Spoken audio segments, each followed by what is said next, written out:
आनंदम।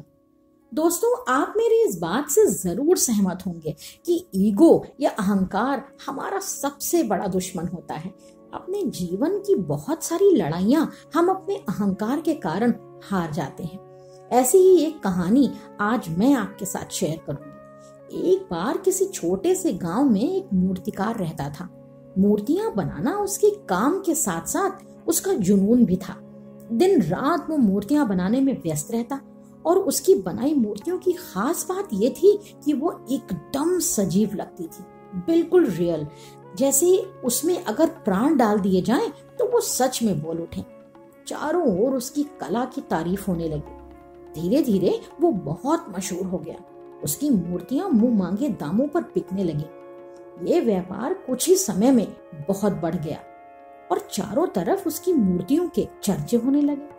लेकिन अब वही हुआ जो अक्सर लोगों के साथ हो जाता है जब वो इतना फेमस हो जाते हैं। जी हाँ, मूर्तिकार को अहंकार हो गया। उसके मन में ईगो की भावना ने जन्म ले लिया और वो अपने को एक बहुत महान मूर्तिकार समझने लगा। अपने आगे वो किसी की कला को कोई इंपॉर्टेंस नहीं देता था, सिर्फ अपनी बनाई मूर्तियों को निहारता रहता था। समय बीतता गया। मूर्तिकार अब बूढ़ा हो गया था। उसका अंत समय आने वाला था, पर वो मरना नहीं चाहता था। उसने सोचा, मैं इतना मशहूर हूँ, मेरे पास इतना धन है, इतनी महान कला है, तो क्यों ना यमराज को धोखा देकर मैं मौत से बच जाऊं। वो भी क्या याद करेंगे कि किससे पाला पड़ा है। उसने अपने जैसी 10 मूर्तियां बनाई। सारी मूर्तियां एक जैसी। वो सभी इतनी सजीव लग रही थी कि मूर्ति और मूर्तिकार में फर्क कर पाना बहुत मुश्किल था। अब वो उन 10 मूर्तियों के बीच जाकर बैठ गया, जो हूबहू उसके जैसी थी। अंत समय जब यमदूत उसके प्राण लेने आया तो वो हैरान रह गया। 11 मूर्तियां सभी एक तरह की। अब इनमें से मूर्तिकार कौन सा है पता ही नहीं चल पा रहा। और प्राण लेने के लिए तो मूर्तिकार की पहचान करना जरूरी है। अब चाहता तो यमदूत मूर्तियां तोड़कर ये बात पता लगा लेता, लेकिन उसने सोचा किसी की कला का अपमान करना ठीक नहीं होता। तो उसे एक तरकीब सूझी। क्योंकि यमदूत मूर्तिकार के अहंकार से वाकिफ था, तो उसने सोचा क्यों ना इसके अहंकार पर, इसकी ईगो पर चोट की जाए।